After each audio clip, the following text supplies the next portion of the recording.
Assalamualaikum warahmatullahi wabarakatuh. Perkenalkan, saya Muhammad Ilham. Saya dari kelas 1B NPM 2124-1026-2. Pada kesempatan kali ini saya akan mempresentasikan tentang bahasa Arab. Apa itu bahasa Arab dan apa sejarah dalam bahasa Arab? Di sini saya akan membahas tentang bahasa. Bahasa itu ada 6 orang pendapat tentang apa itu bahasa. Apa itu seluk-beluk bahasa? Yang pertama, menurut Ferdinand de Saussure, bahwasanya dia menafsirkan tentang bahasa adalah suatu ciri khas yang menonjol. Karena dengan bahasa, setiap kelompok bisa membedakan bahasa dia dengan bahasa yang lain. Yang kedua, menurut Plato. Menurut Plato, dia menafsirkan bahwasanya bahasa merupakan pernyataan pikiran seseorang dengan perantara onomata dan aromata, yang merupakan suatu cerminan dari ide-ide seseorang dengan melalui arus laut yang bisa dibilang lewat mulut. Ketiga, menurut Sudaryono. Menurut Sudaryono, dia menafsirkan bahwasanya bahasa merupakan suatu komunikasi yang efektif, walaupun tidak sempurna. Karena ketidaksempurnaan itu bisa menjadi sebuah komunikasi, menjadi salah satu sumber yang mengakibatkan kesalahpahaman. Yang keempat, menurut William. Menurut William adalah bahasa merupakan suatu sumber bunyi yang jika digabungkan yang mendapatkan arti-arti yang tertentu yang bisa dipahami oleh setiap orang yang berbahasa itu tersebut. Dan yang kelima, menurut KBBI, Kamus Besar Bahasa Indonesia, bahwasanya dia menafsirkan bahasa merupakan suatu sumber bunyi yang digunakan untuk berkomunikasi, berintegrasi antara sesama bahasa dan dengan orang lain. Jadi yang terakhir, menurut Goiskrat, bahwasanya bahasa merupakan suatu alat komunikasi antar anggota masyarakat yang menjadikan sebuah simbol bunyi yang disebut dengan mulut. Jadi dalam garis besar bahwasanya bahasa merupakan suatu alat komunikasi yang digunakan untuk seseorang berintegrasi pada suatu bahasa tertentu, yang agar seorang itu bisa memahami dan mengerti apa yang dimaknai, apa yang dibicarakan oleh seseorang tersebut. Selanjutnya, sejarah bahasa Arab. Bahasa Arab merupakan bahasa yang semit, bahasa yang sering digunakan oleh bangsa-bangsa yang ada di sekitar Sungai Furat. Sebenarnya bahasa Arab ini tidak asing kita dengar, karena bahasa Arab merupakan bahasa yang ada dalam kitab suci umat Islam yang ditulis dalam bahasa Arab. Hampir dari 25 negara yang telah menggunakan bahasa Arab, seperti Palestina, Turki, Israel, dan lain-lain. Banyak sekali yang menggunakan dalam bahasa Arab. Jadi bahasa Arab itu sudah termasuk dalam bahasa internasional. Ada beberapa yang menafsirkan atau mengatakan asal-usul tentang bahasa Arab. Bahasa Arab pertama kali muncul di Arabia Utara, yang mana wilayah ini merupakan wilayah keturunan dari Ismail yang bermukim di kota Mekah. Lalu Ismail menikahi seorang perempuan yang berada di suku Jurhum, dan dia memiliki 12 anak.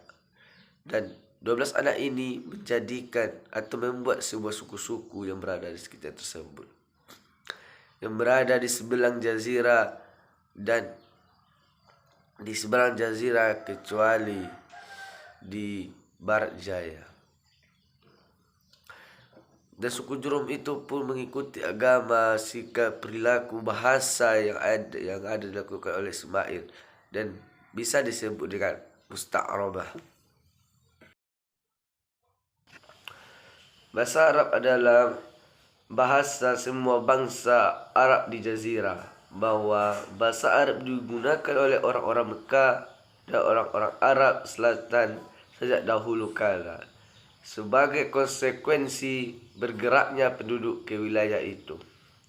Sebelumnya, bahasa Arab itu timbul sejak beberapa abad sebelum Islam. Hanya saja percataan dari bahasa tersebut mulai 2 abad sebelum lahirnya Islam. Demikian dengan berita. Selanjutnya, bahasa Arab muncul pertama kali merupakan dari Arabia Selatan, yaitu yang berasal dari seorang raja yang bernama Ya'rub bin Qa'ran. Selanjutnya, asal usul dari keturunan Ismail maupun dari Raja Ya'rub itu berasal dari satu sumber, yaitu Arabi al-Arabiyah, itu seorang yang melakukan Arabisasi dan tempat tinggalnya bagian dari utara Jazirah Arab. Menurut pemikiran yang kuat, keadaan bahasa Arab kuno lebih maju daripada bahasa Arab yang lahir di masa timbulnya Islam. Kerana menurut penggalian sejarah, ditemukan bekas peninggalan dan kota besar yang dibangun masa Arab kuno. Seandainya bahasa Arab yang lahir di masa lahirnya Islam, mereka lebih dikenal bahasa Arab Badui, daya yang suka hidup berpindah-pindah mengikuti sumber kehidupan.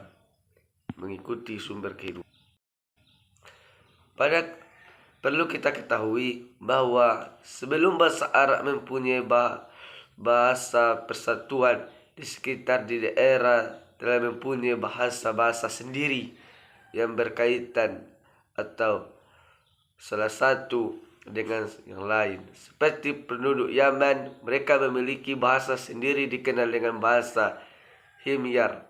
Orang Najd memiliki bahasa dipakai di Najd saja, dan lain-lain. Bahasa Arab terdiri dari 3 generasi. Yang pertama, generasi bangsa Arab Al-Baida, yaitu bangsa Arab yang telah punah. Berita mengenai mereka yang sampai kepada kita tidak ada sedikit pun yang benar, kecuali yang dikisahkan oleh Allah Subhanahu wa taala dan sunnahnya Rasulullah sallallahu alaihi wasallam. Di antara kabilah-kabilah yang terkenal antara lain yaitu kabilah Syasham, Jais, Ad, Imtik dan Abdul Dakham.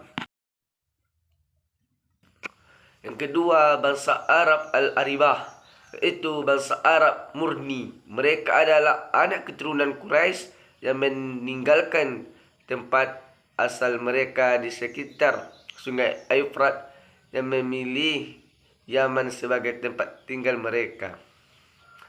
Bahasa mereka berbaut dengan bahasa pendahulu mereka di Yaman. Kemudian mereka menyebar ke berbagai pelosok Jazirah Arab.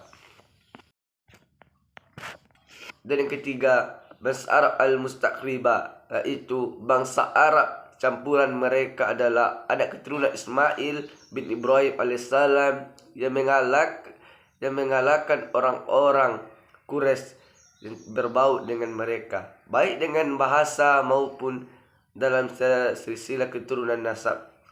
Dan demikian dikenal dengan orang-orang Adnan. Di antara induk-induk kabilah-kabilah mereka adalah Rabi'ah, Mudlar, Isyad, dan Ammar.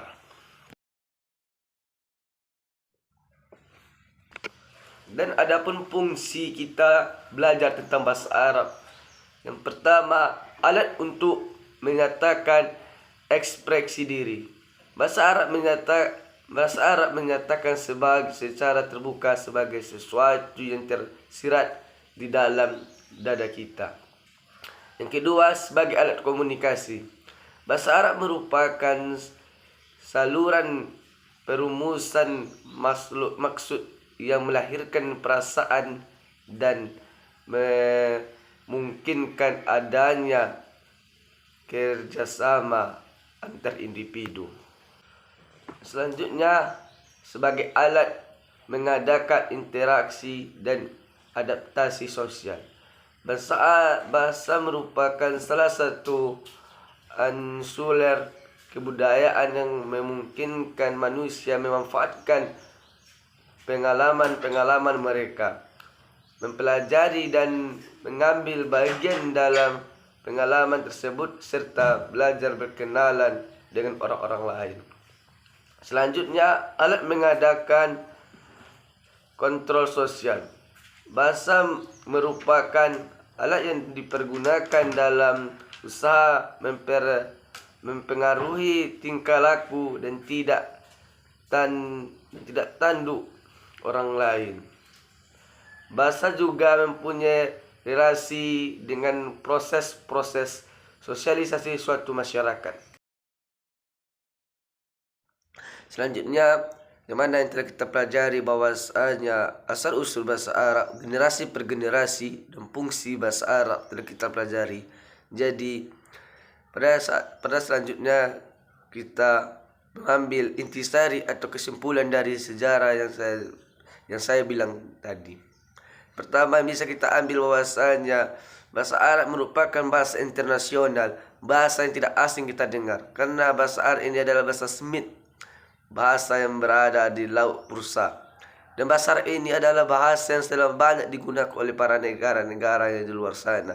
Ada hampir 20 negara yang telah menggunakan bahasa Arab. Jadi bahasa Arab ini telah disebut dengan bahasa dunia. Dan generasi per generasi, ada generasi yang telah punah, ada generasi yang hampir punah, dan ada pula generasi saat sekarang. Ada yang berpendapat bahasanya bahasa Arab ini berasal dari keturunan Nabi Ismail, dan ada yang juga mengatakan bahasa Arab ini merupakan keturunan dari seorang raja. Sebelumnya sebenarnya keturunan itu benar, tapi salah satu yang sebuah perkumpulan tersebut disebut Arab Al-Arabiyah. Dan juga kita telah mengetahui fungsi dari bahasa Arab, yaitu begitu banyak fungsi dari bahasa Arab yang telah kita pelajari. Tapi inti dari yang saya pelajari bahwasanya fungsi dalam bahasa Arab adalah kita untuk berkomunikasi dengan orang Arab dan bisa mengetahui isi dan kandungan Al-Quran. Jadi itulah yang dapat saya beri atau saya sampaikan pada saat ini. Lebih kurang saya mohon maaf. Saya Muhammad Ilham. Demikian saya ucapkan Assalamualaikum warahmatullahi wabarakatuh.